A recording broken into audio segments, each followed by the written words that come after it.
Hi, I'm Julia Adolphe, and welcome to LooseLeaf Notebook. Today I am joined by Ukrainian-born violinist Myroslava Khomik. Dr. Khomik tours internationally through Europe, the US, Asia, and South America, and is a member of the Los Angeles Opera Orchestra and the Las Vegas Philharmonic. Myroslava shares how anyone with creativity and compassion can become a spiritual leader during times of war. We discuss the centuries-long history of Russian aggressors executing Ukrainian artists and appropriating Ukrainian culture. Lastly, Myroslava gives advice on how we as creative individuals can share our own unique talents to better the health of our societies. This episode of LooseLeaf Notebook is supported by New Music USA and featured on New Music Box. Hi, Myroslava. Hi, nice to see you, Julia. Where are you right now? I'm in California. I like to say that at this point, I'm half Ukrainian, half American because I've spent exactly half my life in Ukraine and half my life here. So how are you doing? Uh, all things considered, I am starting to get grasp on what needs to be done and what my personal role in the overall ongoing situation is and should be and can be. And other than that, just taking it really a day, an hour at a time. As you know, things are really unstable on a global level, but personally, it's also a very unstable situation. We're just keeping track of what's happening and offering as much support as possible to family and friends who are currently in Ukraine and dealing with everything firsthand. So you do have family and friends who are there now. Yeah, I'd say everybody is there. My parents happen to be here, but everybody else is there because that's where home for them is, and it really is even hard to think about leaving for most of them. Most people don't want to leave. They are at home and they want to stay. But many people, of course, are displaced and disturbed. It doesn't even begin to cover it. So your parents just happened to be visiting you when. Yeah, they Oh, normally are wow. not there, so they just happen to be here. Yeah, it was definitely providence, and we're super thankful for this because they're older, and at this time crossing the border is absolutely I can't say impossible, but it's very difficult at the moment because there's so many refugees trying to flee and trying to move and find a place to go. There's obviously a couple of routes we could go. I want to hear how you're coping, but I also feel like there's a lot you want to say about how artists can step up, how we can help, what we can do. I kind of want to leave it up to you. Like, what would you like to talk about next? I mean, it's all interconnected, honestly. Because if we talk about what artists can do, it is directly connected to how we as artists deal with global issues. Like when we talked about the pandemic, how did we deal with that? It was a very insightful time for all of us. And dealing with the war is more disruptive. Yes, with the pandemic, we couldn't be 100% in control, but at least it was something that everybody was uniting on tackling together. And here with this invasion, basically, first of all, I want to clarify that it is not a conflict. It's not even a really kind of war. It's a really barbarian invasion, disruption of peaceful life on a global scale. But as far as what what is the artist's role, I guess it's a very deep subject, and I really like hearing your thoughts about it too, because um, I am Ukrainian, and so it affects me quite deeply because I come from this heritage and I I grew up in it and I have my personal experiences.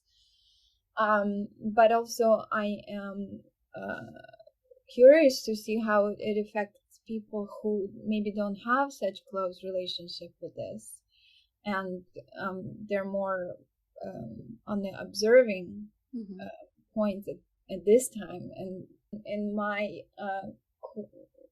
thinking and questioning of the entire state of humanity right now, I'm also wondering how does it affect the artists that are maybe not directly connected to this, and what would they want to say or do at this time. Just to share personally, for me, I'm Jewish. My family is originally Russian, Polish, and my family immigrated, in the early 1900s, end of the 1800s.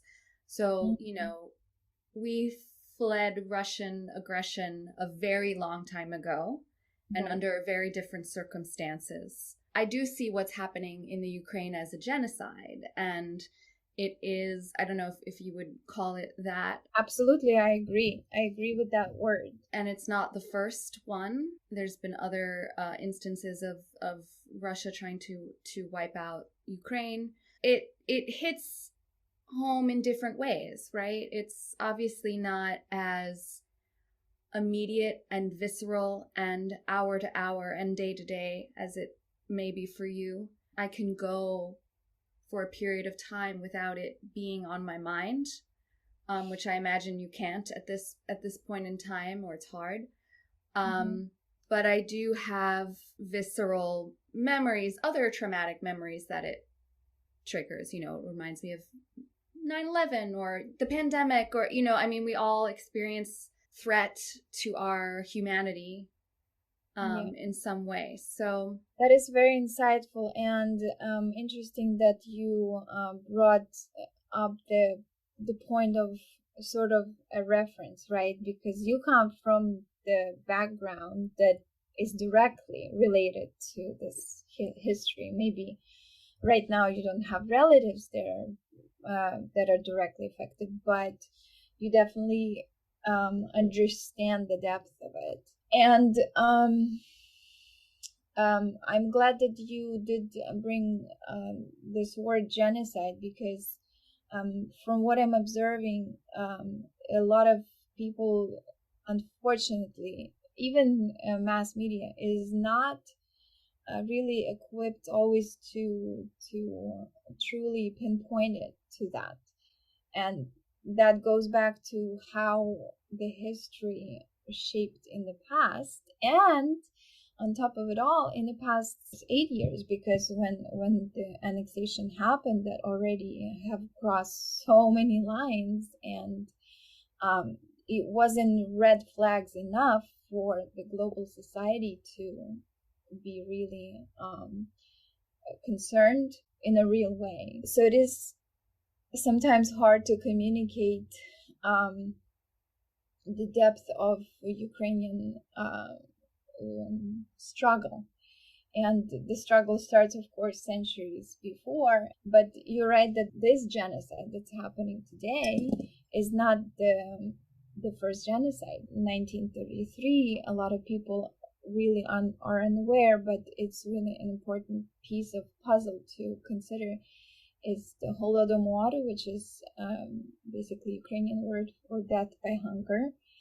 And it happened in 2 years, basically 1932-33, when over 10 million Ukrainians were killed by artificially created hunger. And those who didn't die with their own death were shot, just executed. These atrocities that were happening have been sort of dormant in a way, and now they're coming out in so many ways. And what is our role as musicians and artists here? I personally can speak to what my mission has been ever since I moved here, because when I first moved here, quite literally, I had to explain people where Ukraine was on the map. People were unaware of this country whatsoever. I had to not only educate people geographically, but also historically. And so I considered myself to be an ambassador of Ukrainian music here on the West Coast. To me, it was important to let people hear these about these composers that are never talked about, And I have discovered that there was even quite a few musicologists that weren't aware of how really this music fits into the global scale of classical music. Why culturally it is important for Ukrainians specifically to fight against the propaganda of Russia that this culture is not an independent culture is because the number one area of execution, I would say, would come through getting rid of any intellectual elite, any of the cultural elite, any sort of spiritual leadership. Russian propaganda was working to rid off and always promote the idea of Ukrainian language, Ukrainian culture being non-existent.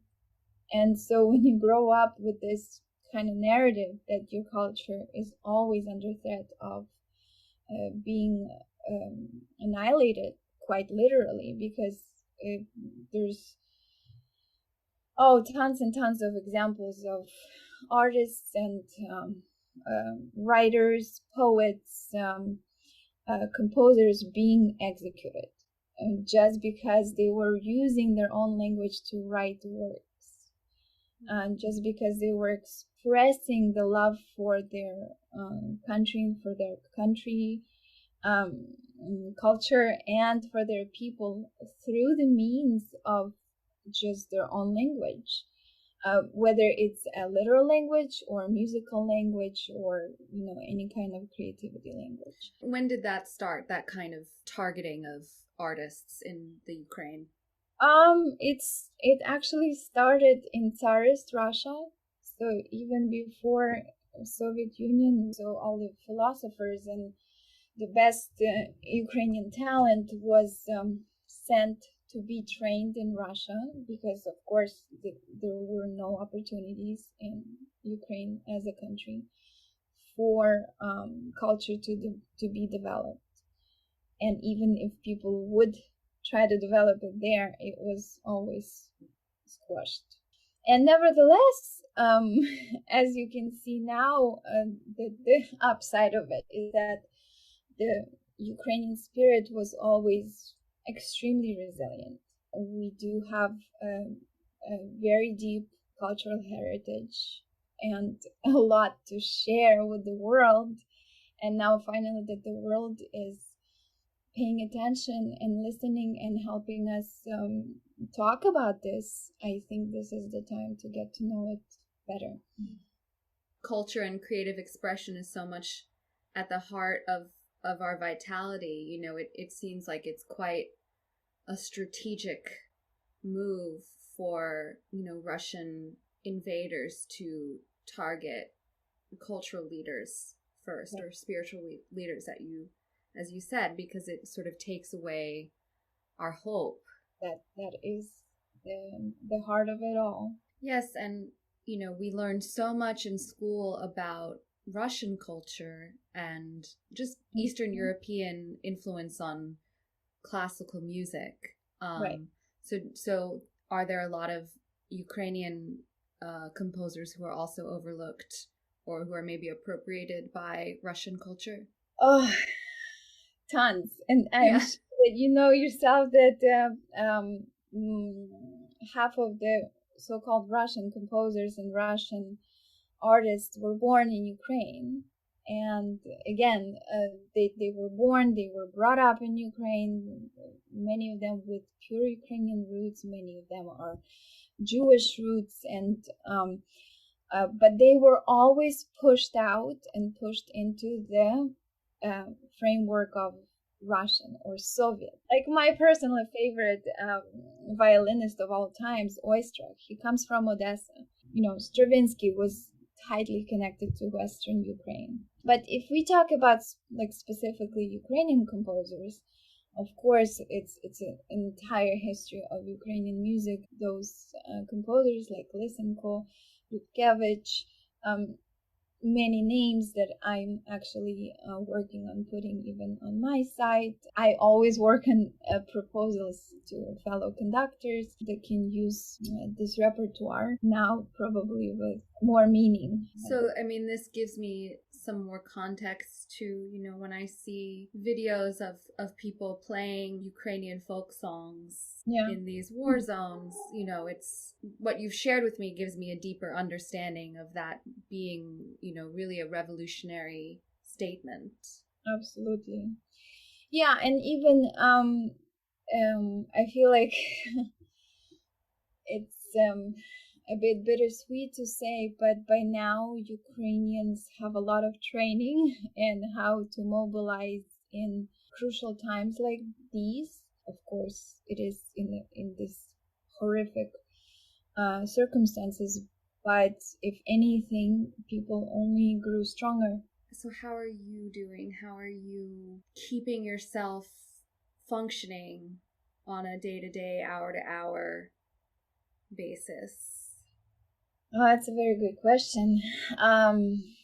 Well, first of all, speaking of training, we did have a good training during the pandemic to deal with extraordinary circumstances. So frankly, I do apply a lot of the things that I've discovered already over the pandemic. What I have discovered that is very helpful is support system, and quite specifically, it's a support of music network that I have, which is we even started our own initiative right now, which is a global musicians initiative to support Ukrainian refugees. And this idea of applying yourself and feeling like you can actually make a little bit of a difference in someone's life is really helpful. And of course, like on my own personal level, of course, the first few weeks have been complete chaos. My routine that I love in the morning, like having a cup of coffee or doing my yoga, going for a run, went out completely. Even just psychologically, it was impossible for me to enjoy a simple cup of coffee because you start feeling guilty that your brothers and sisters are basically dying right now, being bombed. They don't have a place to sleep. They're in bomb shelters instead of their warm beds. So it actually is very damaging. It's very easy to go and spiral down that path. Little by little.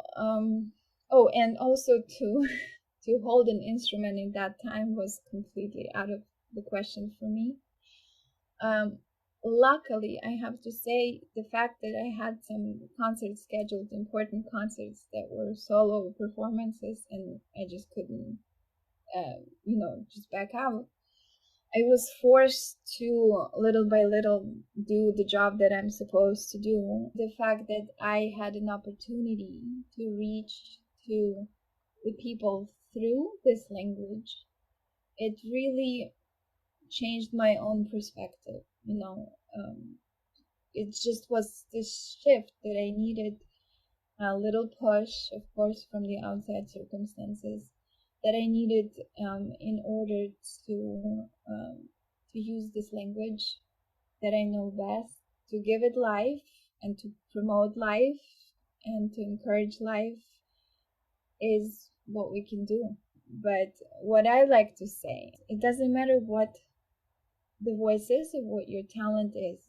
Each one of us has a unique way of doing something.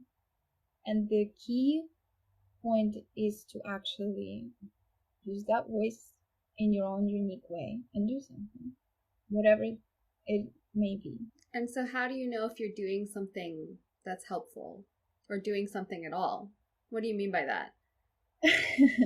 Well, how do I know? I think me and everybody else will know if we're doing something, if we're genuinely making it a point to express what it is that we wish to see. Saying something, doing something in the smallest form influences. I'm a big believer in that. It has a power to influence the outcome in the biggest ways that we can't see right now.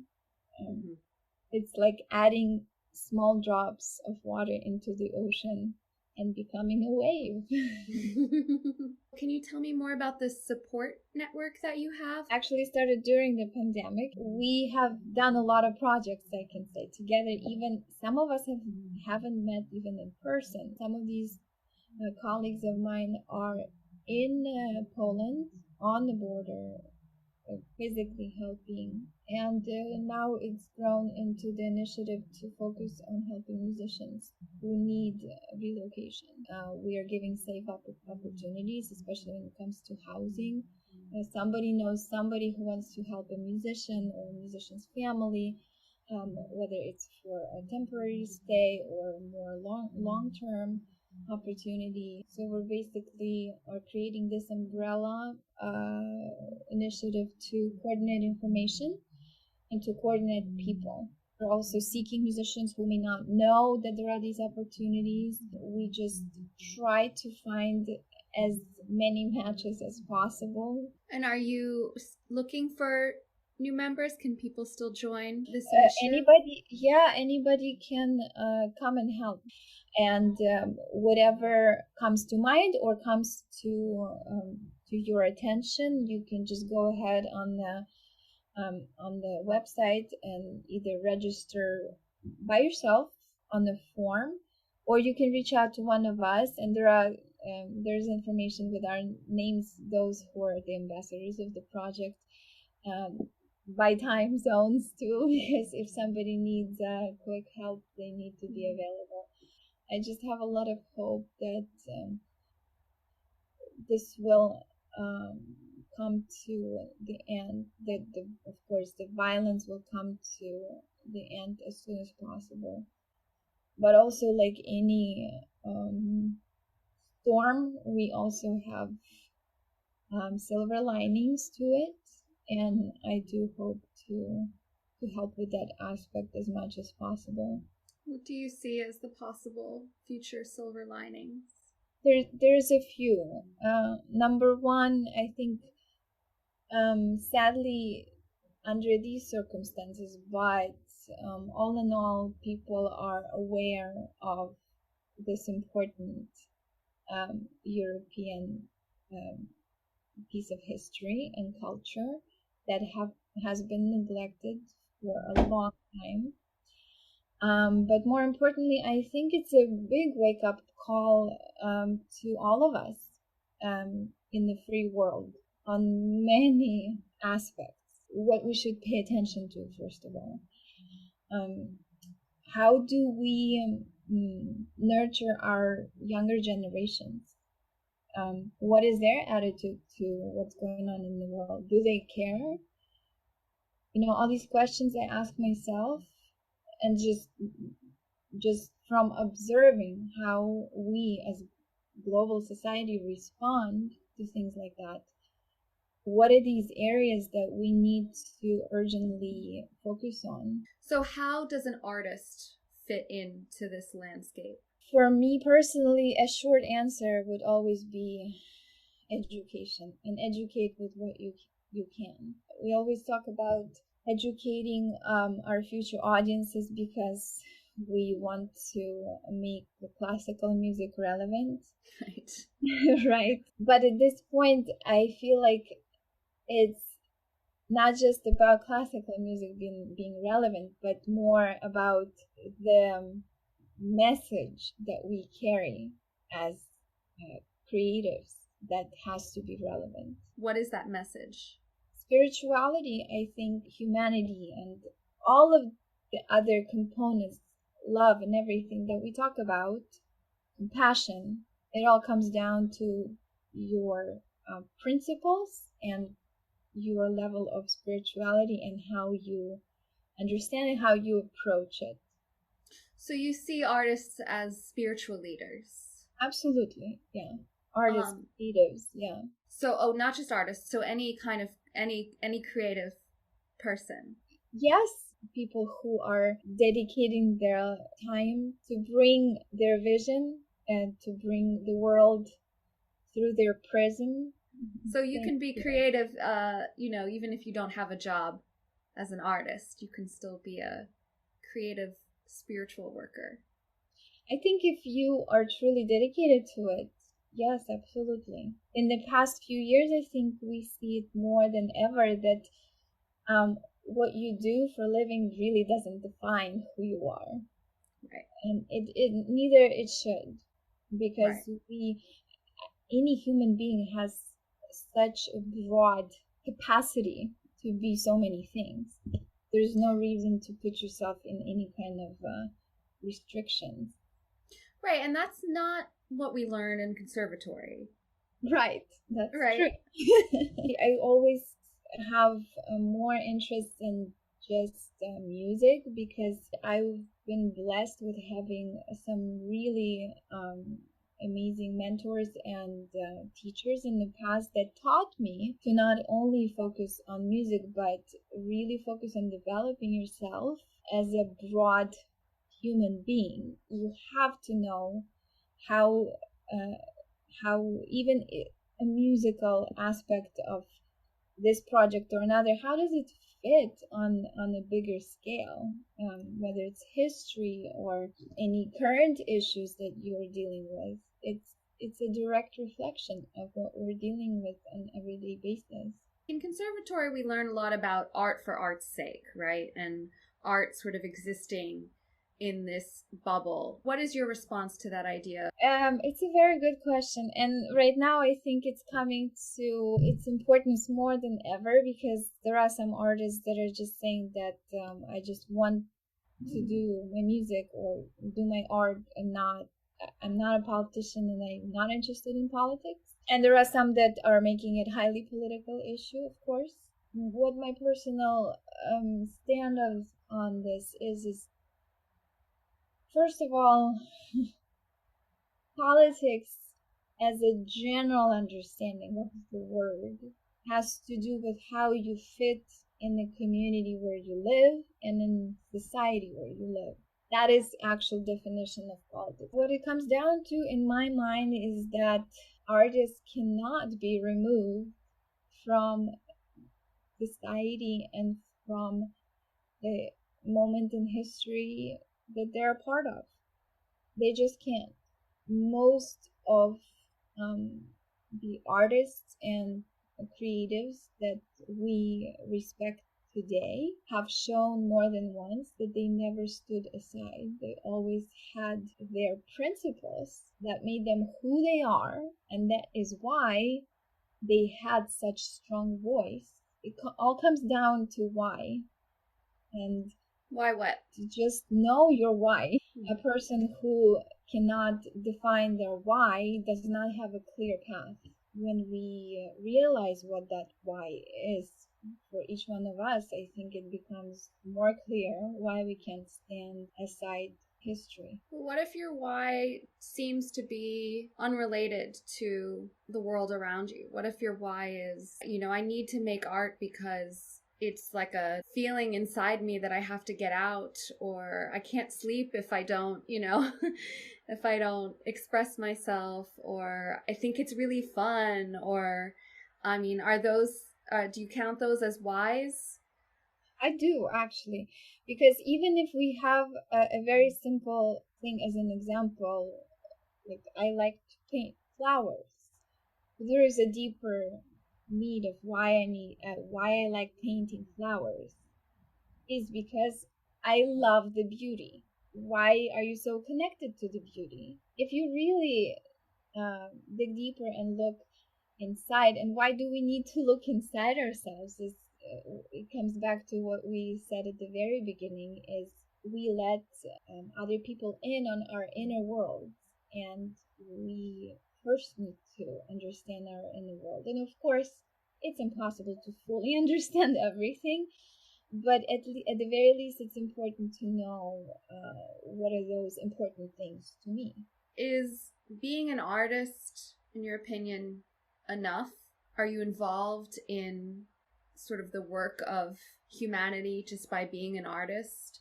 Or do you think that there is a further obligation to be involved maybe in a more direct or practical way? I'd say that it would be up to each individual to decide what their own strengths are. If we don't know ourselves, then nobody can really give us direction, because we know the best what our fortes are, right? What our talents are. And I know a lot of musicians who are not doing music right now, but instead are actually traveling to Ukraine and Poland to help in the most direct way you can imagine. On the other hand, I know musicians who are doing a lot of fundraising here through their music and through promoting Ukrainian music right now, and inspiring others to do their best work, whatever it may be. To be a creative definitely means being more aware than just what we do with the sheet of music and with our instrument. And I think everybody has a beautiful voice to do it. So that practicing your art is a way of showing compassion for others or giving others the tools for compassion. Yeah, and if you think that it's the best way to do what you can in this particular direction, then it's the way to go. So what advice would you give to Americans who are maybe less connected to what's going on in the Ukraine? What I would like, I guess, to wish for all of us is to promote less division and more unity on the level of compassion. Because when we try to only approach something from our own perspective, from our own background of experiences, it sometimes may be difficult to really find that middle ground of how to feel more united. And this is not just about the ongoing situation in Ukraine.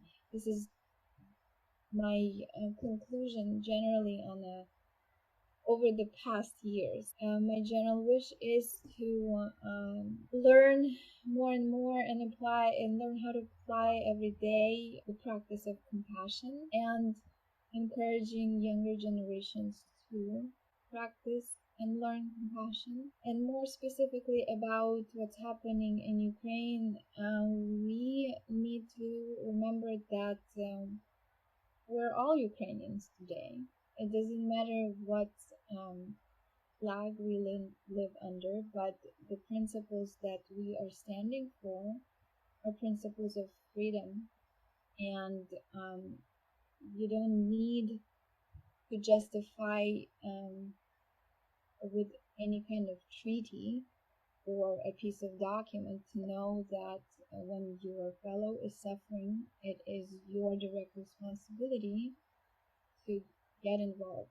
On more specific levels, of course, I can say that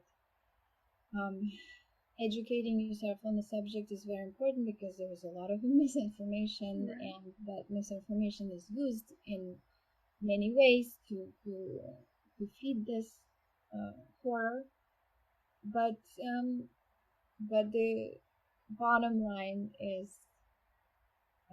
remember that it's all of us. So if listeners want to find you, listen to you play, or contribute to your initiative, get involved, how can they find you? I'm most active on my Instagram. So social media is the fastest way to reach me if you have any kind of questions, especially about what we're doing right now. I'm constantly sharing information there. My website is of course just more general. I don't know. It's not that easy to spell my name, but I'll write it down. Yeah, it's Myroslava Khomik is my last name. And because it's so unique, let's say, you can't go wrong with just finding me on either one of those social media platforms. Well, thank you so much for making the time to do this and for sharing so much today. Thank you. It's easy to feel helpless and despairing during times of war, and I am so grateful to Myroslava for her strength and for joining us today to share her thoughts on how we can tap into our own unique voices and individual strengths in order to help ourselves and to help others. So thank you, Myroslava, and thank you for listening. This episode of LooseLeaf Notebook is supported by New Music USA and featured on New Music Box.